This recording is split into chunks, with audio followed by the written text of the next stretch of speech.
እዙይ ድምጽ ራዲዮ ኤረናዩ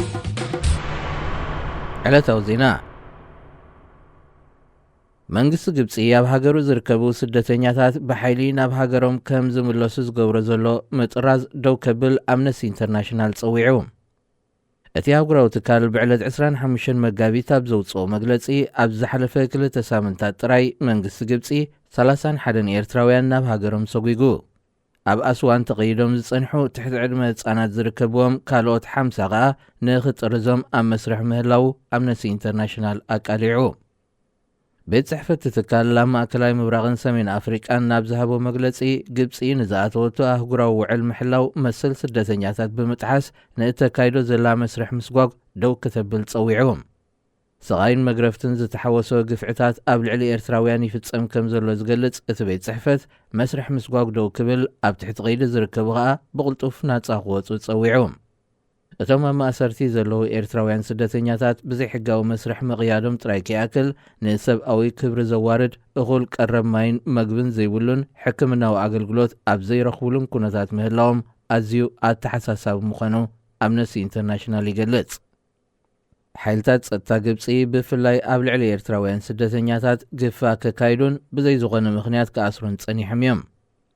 ብተመሳሳሊ እቶም ናብ ኤርትራ ዝተመልሱውን ከም ከዳዓት ተቖጺሮም ብመንግስቲ ኤርትራ ካልእ ማእሰርትን መከራን ከም ዝርእዩ ኣብ ወርሒ ጥቅምቲ ናይ 2021 ዝወፀ ጸብጻብ ሰብኣዊ መሰላት ውድብ ሕቡራት ሃገራት የመልክት።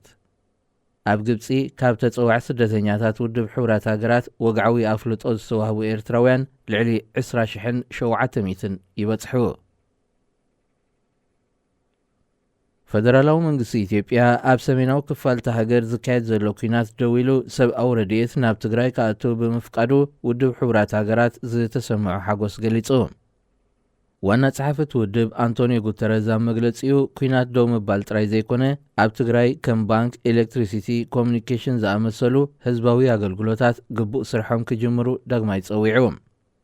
በይናዊ በዓል ስልጣን ንምዕባለ ማለት ኢጋድ ብወገኑ ብዘውፅኦ መግለጺ እቲ ብሓሙስ 24 መጋቢት ዝተበጽሐ ስምምዕ ንዝሰፍሐ ዘተሰላምን በቲ ኩናት ንዝተሃስየ ህዝብን ቁጠባን ንምሕዋይ መድረኽ ዝኸፍት ክኸውንን ዘለዎ እምነት ገሊጹ። ሕወሓት ነቲ መንግስቲ ኢትዮጵያ ዝወሰዶ ተጻብኦ ደው ናይ ምባል ውሳኔ ተቐቢልዎ ከም ዘሎ ገሊጹ ኣሎ።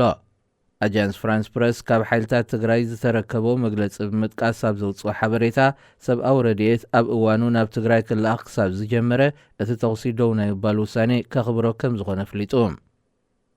መንግስቲ ኢትዮጵያ ዘይጭበጥ መብፅዓታት ካብ ምእታው ግብራዊ ስጉምቲ ብምውሳድ ሰብኣዊ ረድኤት ናብ ትግራይ ብናጽነት ከኣቱ ባይታ ክጣጣሕ ይግብኦ ክብሉ ሰበስልጣን ሕወሓት ኣብ ልዕሊ እቲ ፈደራላዊ መንግስቲ እምነት ከም ዘይብሎም እዮም ዝገልጹ። ዛጊት ተመሳሳሊ ናይ ሓጎስ መግለጽን ምሕጽንታን ካብ ሕቡራት መንግስታት ኣሜሪካ፣ ሕብረት ኤሮጳ፣ ቻይናን ሕብረት ኣፍሪቃን ቀሪቡሎ።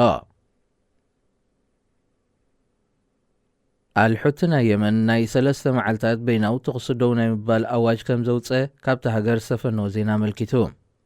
ፖለቲካዊ መራሕቲ ውድብ ማህዲ ኣልማሻት ኣብ ዝሃቦ ቃል እቲ ናይ 3 መዓልቲ ተኽሲ ደው ናይ ምባል ኣዋጅ ስዑድ ዓረብ ኣብ የመን ተካይዶ ዘላ ደብዳብ ደው እንተቢላቶ ንሓዋር እውን ክቕጽል ከም ዝኽእል ገሊጹ።